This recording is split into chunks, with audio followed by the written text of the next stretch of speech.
Saludos a todos los amigos ajedrecistas. Les habla Gastón Mercedes Fanés. Yo soy jugador de ajedrez del Club Ajedrez Pensado de la ciudad de Córdoba y soy profesor en el taller de ajedrez del Colegio Nacional de Montserrat, también de la ciudad de Córdoba. Bueno, nosotros en el club hace un tiempo atrás empezamos con una serie de charlas sobre los campeones mundiales y la idea de este video, que se los voy a compartir a los socios del club, se lo voy a compartir a los alumnos del taller de ajedrez, también se lo voy a compartir especialmente a Santino y a Juan Cruz, dos chicos que les encanta el ajedrez y que me han motivado mucho a aprender estas nuevas tecnologías para poder enseñar por aquí.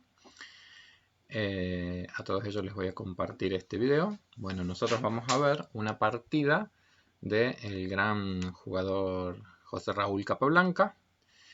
Y es una partida que nos va a servir mucho para tratar de reflexionar sobre cuestiones ligadas a el ataque al rey, las situaciones de ataque al rey, ¿sí?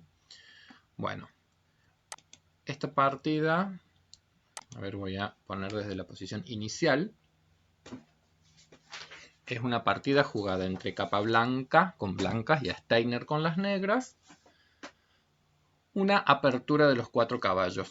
Partida jugada en el año 1933.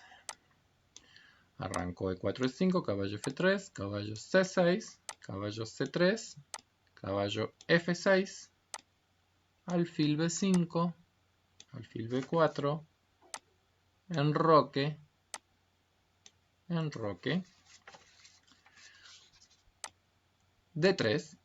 Este es un momento de la partida interesante porque una vez que se ha consolidado el centro, ahora sí empieza a ser una amenaza capturarlo al caballo y comernos el peón central. O sea que nuevamente acá el negro tiene que jugar con cuidado.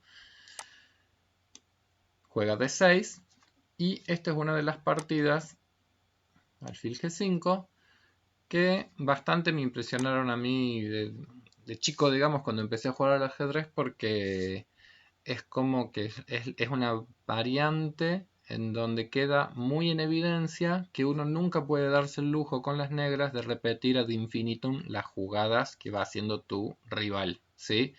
Esta variante de la 4 caballos es como un ejemplo clarito de que las negras no pueden seguir imitando los movimientos. Si las negras jugasen alfil G4, también, bueno, poniendo en situación de clavada relativa el caballo de F3, si las negras jugaran alfil G4, hay una variante que continúa así, caballo D5, con amenazas serias, porque no solamente estoy reforzando el ataque sobre el caballo clavado, sino que además estaría amenazando ganar una pieza, ganar material jugando alfil por C6 y caballo por B4 luego, al quedar indefenso. Esa sería la amenaza. Entonces, si continuásemos con esta estrategia de repeticiones, las negras podrían hacer la misma jugada. Caballo por B4, caballo por B5, caballo D5, caballo D4, alfil por F6,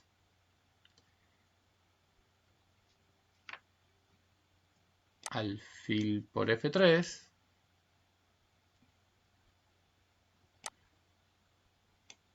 dama D2,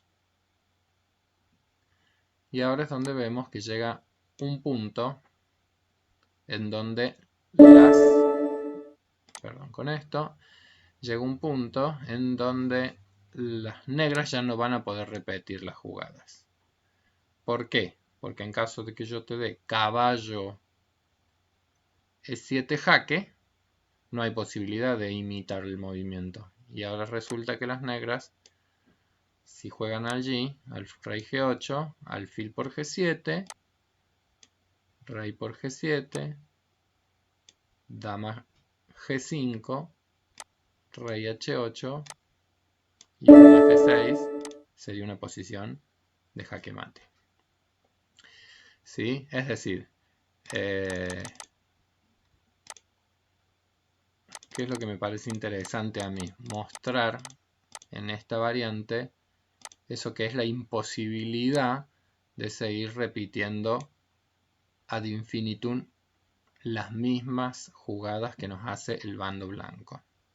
Bueno, así no fue la partida de Capablanca con Steiner, sino que en este momento, cuando el blanco jugó alfil G5, las negras jugaron alfil por C3. Una jugada muy recomendada por la teoría. El blanco captura, B por C3, caballo E7. Bueno, esta es una jugada muy interesante de las negras, que tiene por sentido tratar luego de que el caballo vaya al lugar de G6 para que al momento de presionar al alfil, imaginen ya el caballo en G6, para presionar el alfil de G5 y que no tenga el tradicional escape de alfil H4 como estrategia para retirarse y mantener la clavada. En este momento es como que la invitación a las blancas es, en todo caso, ver si van a querer ya mismo hacer esta jugada, que sería la forma de romper la estructura, pero pareciera ser que en general, si esta ruptura se hace tan rápidamente, le da tiempo al bando negro a poder correr el rey y utilizar la columna G para el propio ataque. Entonces es como que hay que tener mucho cuidado a ver en qué momento vamos a hacer, la captura. Cuando las negras jugaron acá, las blancas en este momento, o sea, Capablanca eligió hacer este movimiento. Caballo H4. Las negras jugaron C6, alfil C4, y el próximo movimiento de las negras fue alfil al casillero E6. Bueno, esta jugada la mencionan ya con un signo de interrogación, es decir, los que han estudiado estas partidas no consideran que sea un buen movimiento. Bueno, yo lo que creo siempre es que en el ajedrez, para que realmente uno vaya progresando, tiene que lograr empezar a pensar siempre sin ningún tipo de ayuda previa a la explicación en una posición. Es decir, ¿qué es lo que yo recomendaría en este momento?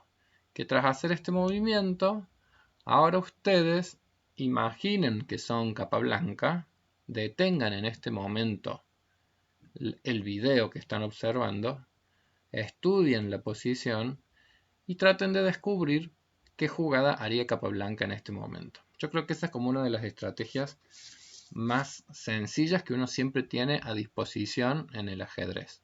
Es decir, frenar, en el caso ahora de los videos, yo cuando era chico y usaba los libros me iba como tapando siempre las jugadas de los campeones, porque en el ajedrez no hay muchos atajos. La única forma de que uno pueda después ser un jugador medianamente fuerte va a implicar que uno sea el autor de sus propias partidas. Uno nunca va a poder andar repitiendo las jugadas de otros jugadores, sino que uno en cada partida va a tener que lograr hacer sus propias producciones, ¿sí? Entonces, mi recomendación sería, bueno, frenar un poquito la pantalla en este momento y tratar de analizar y pensar qué maniobra harían en este momento, con blancas. Bueno, yo en el video inevitablemente tengo que seguir avanzando. ¿Cuál creo yo que fue el cálculo muy sencillo y muy restringido que probablemente hizo el negro con su último movimiento? Al jugar el alfil a E6, probablemente esperaba del blanco una maniobra tal como capturar. No sé por qué no me deja capturar.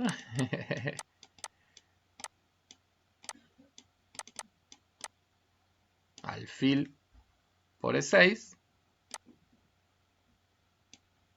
F por E6, Yo creo que ese era como el sueño de las negras. Que se le abra la columna F, que el caballo entonces quede mejor defendido, que el caballo blanco ahora no tenga posición de salto en el casillero F5, y por lo tanto, tras alfil por E6, F por E6, yo creo que la posición negra sería una posición realmente muy cómoda, muy sólida, con mucho dominio en el centro del tablero a partir de los peones que han quedado ahí establecidos. La verdad que sería como la posición envidiable. La pregunta es, ¿las blancas están obligadas a capturar en este momento con el alfil al alfil de 6? Por supuesto que no estoy obligado, pero tengo que tener cierto cuidado porque evidentemente que las negras, si les permitiésemos que nos capturasen, yo voy a hacer una jugada mala simplemente a modo de ejemplo, digo, si nos hiciesen una macana, bueno, esta computadora me está jugando ahora y yo estoy en modo análisis. Entonces, por supuesto que si hiciéramos una macana de esa naturaleza, la posición de la estructura de peones blancas sería absolutamente pésima. Entonces está claro que la amenaza de las negras es la captura acá. Ahora bien, ¿cuál fue la maniobra que hizo Capablanca? Y es exquisita, es muy simple como jugaba Capablanca. Juega alfil por F6 primero. Por supuesto que acá no hay tiempo de comer, porque si capturáramos en este lugar, probablemente la jugada dama G4 sea una muy buena jugada porque amenazaría el mate y el caballo no se puede salir de ese lugar y después comeríamos acá, tendríamos una pieza de ventaja claramente, o sea que no hay mucha chance, o comiendo aquí y saltando con el caballo también ganaríamos una pieza. Hay varias maniobras, es decir, inevitablemente acá al jugar alfil por F6, lejos del sueño de la apertura de la columna F, se ha destruido un poco la estructura de peones. Ahora las blancas capturan en E6, las negras retoman y Capablanca juega dama G4 jaque. Bueno, y llegamos a esta situación en donde nos vamos acercando al tema que había planteado, es decir, nos vamos acercando a una situación de jaque, de ataque, de situación de ataque al rey, ¿sí? Por supuesto que después de ver cómo siguió y terminó esta partida, a este jaque, en donde las blancas traen la dama y amenazan también el punto de E6, esta jugada está trayendo, como quien dice, una doble amenaza, ¿sí? Si las negras toman la decisión de esconderse en esa esquina, las blancas ya han ganado un peón y sería una ventaja bastante importante en una posición en donde las negras prácticamente no tienen ningún tipo de contrajuego por ese peón que han perdido. Así sería una ventaja de material clara. Ahora bien, ¿tienen opciones de salvar al rey y al peón? Sí, tienen esta opción. Nuevamente, viendo cómo fue el partido y cómo siguió, si yo jugara con las negras en este momento del partido, elegiría perder un peón, pero mantener una posición de mi rey en donde conserve la seguridad. Porque la seguridad de un rey tiene un valor estratégico muy grande, posiblemente más grande que el hecho de tener un peón de menos, ¿sí? Si en esta posición evidentemente ya está desequilibrada a favor del blanco, pero seguramente la partida va a durar mucho más que lo que va a acontecer si vamos haciendo movimientos de este tipo. Muy bien. Este es otro momento clave de la partida para definir cuál va a ser la próxima jugada del bando blanco. Esta es una típica posición para realmente frenar esta situación y pensar con blancas qué movimiento creen ustedes que deberíamos hacer.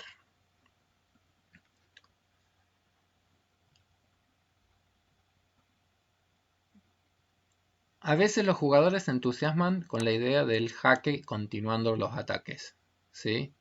Pero una jugada como esta, un jaque, a veces puede ser también perder esa posibilidad que es el ataque en el momento que que sea necesario o que traiga más ganancias que en este momento. Es decir, había un maestro que decía, a veces más vale poder mantener una amenaza que ejecutarla directamente si no te trae mayores ventajas. Bueno, la jugada que hizo Capablanca en este momento del partido para mí es muy linda, muy clara, muy bella. Para un jugador de primera categoría es probablemente sencillo descubrirla, pero para un jugador que esté avanzando, es decir, que sea aficionado al ajedrez y que esté haciendo procesos de aprendizaje, tal vez no es tan fácil de pensarla, pero la jugada es F4. ¿Por qué? Cuando uno es aficionado todavía tiene bastante más dificultad que cuando va logrando más experticia de comprender que las claves de las posiciones pasan no tanto por las piezas, sino por las estructuras de los peones y lo que las estructuras definen. Entonces, en este momento del partido, evidentemente que para poder ganar una partida por ataque, necesitamos que se produzcan aperturas de líneas, ¿sí? Nosotros en esta partida ya hemos visto un concepto que tenía que ver con cómo generar casilleros débiles o cómo generar algún tipo de debilidad. El momento del partido en donde se empezaron a generar debilidades, voy a volver atrás un poquito, pero este partido, tras esta posición, este fue el momento clave en donde Capablanca percibe que es el momento oportuno para generar debilidades en el enroque. Y esa fue la primera posición que yo los invité a pensar. Y la estrategia de Capablanca fue, ese era el momento oportuno para generar las debilidades en el enroque. Bueno, ahora viene una jugada que tiene que ver con un segundo principio importantísimo en el ataque, que es cuando yo estoy atacando, necesito que se generen aperturas de líneas de ataque. Necesito que haya debilidades en el enroque contrario, o en la posición del rey contrario, no necesariamente enrocado, pero necesito que haya debilidades en la posición de mi contrario. Necesito que se abran líneas en el ataque hacia el rey contrario. Abrir líneas implica columnas o líneas horizontales o diagonales, y en este caso está clarísimo que uno puede empezar a ver hasta como por rayos X, que se llama la acción de la torre sobre este rey, ¿sí? Entonces, F4 es una jugada preciosa porque en realidad va logrando mostrarnos que un buen jugador está pensando en todas sus piezas y en sus interacciones. F4 empiezas a desequilibrar el juego porque implica potenciarla enormemente a la torre como pieza actuante en este partido y al mismo tiempo le está dando más fuerza a esta otra torre, aunque parezca mentira. Entonces, los buenos jugadores tienen como una visión muy sistémica de todas las piezas que están participando en un juego. Esa visión sistémica no es sencilla de desarrollar, pero es como una de las grandes claves. Es decir, para progresar en ajedrez es poder percibir la relación, la interrelación que están teniendo todas ellas. Avanzo el peón F, se va a generar apertura de la columna F. Ya sea porque o tú me cambies, las negras cambien en F4, o si no voy a ser yo quien va a cambiar el F por el E5 y voy a lograr esa meta. En este momento del partido, Steiner continuó con torre G8. Y acá es donde claramente vemos la utilidad del concepto que habíamos referido anteriormente, que es en este momento que me va a venir muy bien retirarme con la iniciativa de dar el jaque, una retirada que no le va a permitir a las negras tener mucho tiempo para seguir reacomodando sus piezas. Ante este jaque, bueno, tapar con torre o tapar con caballo, evidentemente que en ambos casos se producirían pérdidas, tendríamos que elegir cuál de todas las jugadas sería la más linda o la más clara. F5 inmediatamente ya gana material, se tape con lo que se tape, no tenemos esa chance. Por eso es que las negras jugaron el rey a G7, perdón. Entonces, nuevamente, este sería el momento de pensar. Un jugador aficionado tendría que detenerse en este momento para ver si este ya es el momento de tratar de que pasen las torres al ataque. El caballo todavía está bastante controlado en sus posibilidades. O habrá que reflexionar si ya será un buen momento para producir el cambio del peón de F4 por E5. ¿Vamos ya mismo con la torre? ¿O hacemos el cambio central? Los dejo a los aficionados que piensen esa situación, a ver si escogerían ir ya mismo con la torre y sumar la torre al ataque, o si hacemos el cambio y la apertura de la línea F inmediatamente. Capablanca eligió la captura F por E5 en este momento del partido. Y esa captura en realidad ya no puede ser contestada displicentemente con la jugada F por E5 porque la torre llegaría a la séptima línea, el sueño de las torres,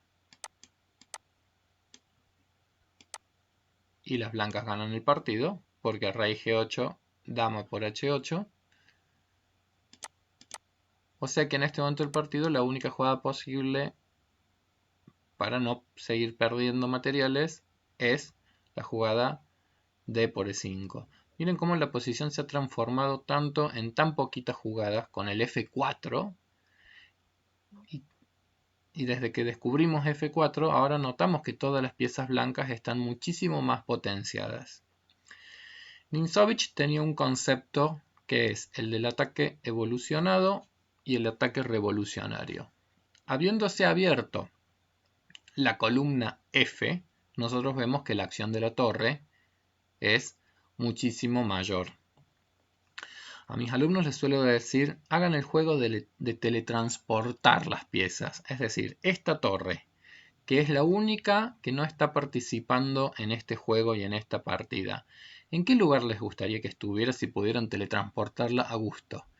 Y ahí entonces uno diría que estaría muy interesante que ya estuviera o en la columna F, o en la columna G, o en la columna H, y en cualquiera de estos lugares esta torre, si en vez de estar en A1, estuviera en la columna F, G o H, seguramente empezaría a tener un poder enorme y seguramente habría maniobras de sacrificios o de jaques mates, etc. Bien. ¿Cuál sería una estrategia de ataque evolucionado? Y una estrategia de ataque evolucionado podría ser, por ejemplo, que uno a la torre la trasladase, si la máquina me lo permite, a F3, para que luego la torre de A1 también viniese a la columna F, y de ese modo iríamos incrementando la presión sobre el peón de F6, iría evolucionando paulatinamente mi ataque, y entonces yo seguramente iría desequilibrando cada vez más el partido. Muy bien, esa es la idea del ataque evolucionado. En esta partida vamos a ver que cuando nosotros atacamos al rey, también hay que calcular, y el cálculo es importantísimo en toda posición de ataque al rey, calcular ataques revolucionarios, es decir, sacrificios de piezas, sacrificios significativos de material. ¿Qué jugó Capablanca en este momento del partido? Torre por F6. ¿Por qué? Porque esto nos va a permitir más rápido que jugar torre F3 y torre F1, más rápido la incorporación de la columna de la torre a la columna F, y por lo tanto el ataque de las blancas va a tener como una fuerza, va a tener como una velocidad que obviamente ha sido muy bien calculada por Capablanca. Es la única forma. Acá ha habido mucho cálculo y mucha previsión, ¿sí? Bueno, por supuesto que acá la amenaza sigue siendo la que hemos visto. O sea, al jugar torre por F6, si bien no está obligado a capturar, yo estoy amenazando a jugar torre F7 y dama en H7, ¿sí? Y por supuesto que también estoy amenazando a comer este, y más grave aún, traer la otra torre e incrementar más piezas en el ataque si lograron defender de algún modo este momento. La partida siguió con rey por F6, torre F1, no me deja agarrar la torre, Este programa me está haciendo sufrir. Torre F1, jaque. Entonces, por supuesto que si ahora el rey se fuese a G7, la torre iría a F7, como bien habíamos calculado, el rey H8, dama H7 mate. Por lo tanto, la única jugada para que esta partida no se acabe en este momento es la jugada caballo F5 tapando, ¿sí? Bueno, por supuesto que ahora capturando con el peón iríamos recuperando material y seguimos además con una posición de ataque muy interesante, pero Capablanca capturó con caballo. Con caballo es muy interesante la jugada porque ahora básicamente el rey tampoco tiene ningún movimiento de escape, no tiene cómo salir de este lugar y estamos amenazando seguramente algún tipo de jaque a la descubierta, ¿sí? Estamos amenazando algún tipo de jaque a la descubierta. Capturaron las negras E por F5 y, como habíamos visto, la entrada de la torre. Torre por F5 jaque. El rey, bueno, a este lugar ya siempre hemos calculado que le damos jaque mate. Entonces el rey en este momento escapó a E7. Jaque. Hubiese escapado a E7 o E6, la variante habría sido la misma. Dama D7. Perdón, dama F7, rey D6. Jaque. Bueno, ahora probablemente la última ya chance de las negras habría sido jugar dama por F6 y dama por F6 jaque. El rey se va a tener que retirar. Y ahí las blancas... A ver, vamos a ver la maniobra. Digo, pero la única chance de las negras de que esta partida fuese un poquito más larga de lo que fue, habría sido entrar en esta variante, ¿no? O sea, jaque y escapar con el rey. Y probablemente pierdas este otro peón. Y va a ser una partida en donde si al menos lograra que las torres se mantengan unidas, que no va a ser tan sencillo, pero al menos lograr que las torres se mantuviesen unidas, podrían tener cierta lucha todavía contra la dama. Pero yo lo veo como muy difícil a esta situación, básicamente porque acá tenemos muchas chances de que estos peones se adelanten rápidamente, y con estos peones que se adelanten rápidamente va a estar muy difícil la situación para las negras. La partida terminó así, en este momento, digamos, cuando le dio jaque, el rey se fue a D5 y esto es lo que yo decía, que es como un cálculo muy exacto el que logró el blanco, porque el blanco calculó que tras... Vamos a ver si me lo deja agarrar. No me lo deja agarrar.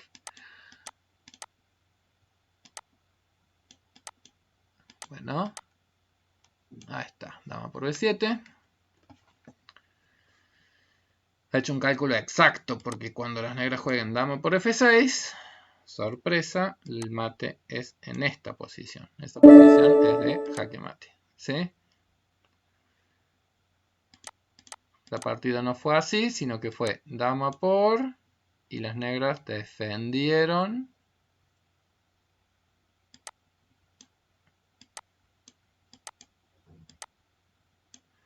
Este programa me ha hecho sufrir mucho, lo voy a cambiar.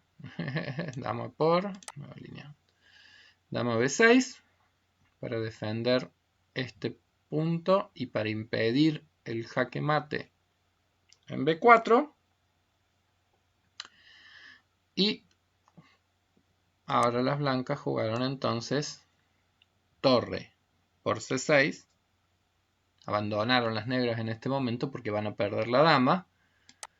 Si capturamos, ahí vemos el tema de la sobrecarga de una pieza. Es decir, esa dama estaba en realidad defendiendo dos puntos. Defendiendo el peón y defendiendo de la posibilidad de que las blancas nos dieran ese jaque mate. Entonces en ese momento la partida ya se desequilibra completamente. De nuevo, acá la mejor estrategia probablemente sería, para poder seguir jugando un poco, hacer una jugada de esa naturaleza. Y aquí probablemente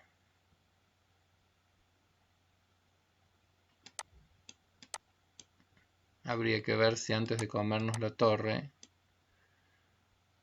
no puede ser de mayor utilidad desubicar al rey en estos lugares. No, no se puede, ahí estoy en jaque, así que habría que comer, no queda otra. Bueno, esta sería la única forma de que las negras siguieran jugando un poquito más, pero en la partida real abandonaron antes, así que no se dio ese caso. Igual el peón cae y tenemos nuevamente la posición de los peones,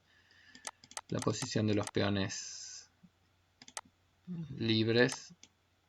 Nos vamos a quedar con esa imagen, ¿sí?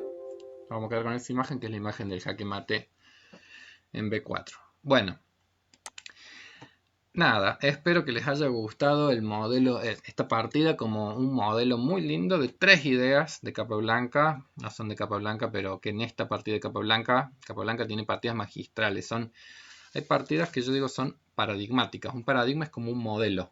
Un modelo es algo que tiene sus cualidades, tiene sus formas, tiene sus atributos. Entonces, si uno lograra percibirlo con cuidado a ese modelo, eso que es un modelo de juego, nosotros tendríamos que hacer todos los esfuerzos posibles para tratar de asemejarnos a esos modelos en nuestro estilo de juego. 3 ideas en esta partida de ataque al flanco de rey. La generación de algún tipo de debilidad. Si en una partida no hay algún tipo de debilidad, nosotros es muy difícil que podamos soñar en una situación de ataque al rey, ¿sí? Situación en esta partida en concreto que se generó.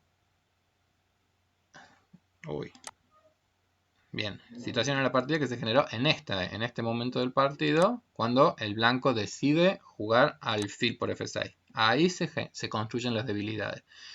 Por supuesto que si tuviésemos tiempo tendríamos que haber buscado y analizado una jugada mejor para las negras que la de la partida, ¿sí? Evidentemente que en las partidas modelo muchas veces hay algún tipo de imprecisión de parte de algún jugador. Bueno, este momento es paradigmático de cómo Capablanca descubre cómo generar una debilidad. Segundo momento paradigmático para mí es el momento en donde tenemos que descubrir la forma de que se generen aperturas de líneas para un ataque contra el rey. Entonces, segundo elemento clave es cómo genero aperturas de línea. Entonces, poder descubrir ese tipo de jugadas como F4 solito, sin ayuda de nadie, ese ya sería un buen indicador de que se está progresando en el ajedrez si sos capaz de descubrir una jugada como F4. Tercer momento paradigmático, perdón, la partida no fue así. Fue así. Entonces, tercer momento paradigmático, el momento en donde las blancas toman la decisión del ataque revolucionario. Entonces, cuando ya han hecho un cálculo muy exacto en un ataque, que en los partidos de ataque también tenemos que tratar de no permitir que se nos escapen esas posibilidades de ataques revolucionarios. Todo jugador de ataque tiene que estar, como quien dice, listo siempre, presto a calcular y calcular esas posibilidades. Eso es como un requisito importante para un jugador de ataque, poder siempre estar calculando ataques revolucionarios. Si no los logramos calcular, bueno, en esta posición igual vimos, hay posibilidades de seguir evolucionando en el ataque, pero en general una partida de ataque requiere que en ciertos momentos uno no deje escapar esa iniciativa o no deje escapar una posición, y para eso se requiere algo muy difícil de desarrollar, que es el cálculo exacto de una maniobra de ataque. Bueno, muy bien, lo voy a volver a pasar así rápidamente, simplemente para deleitarnos con Capablanca. Dama por F6, eso no fue lo que jugó. Rey C5, dama por B7, dama B6,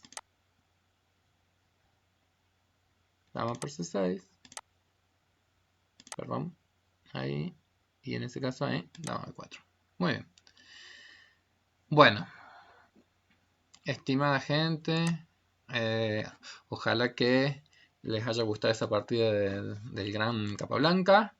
Y bueno, ya vamos a ver si podemos hacer ver alguna otra partida linda para compartir. A todos mis saludos.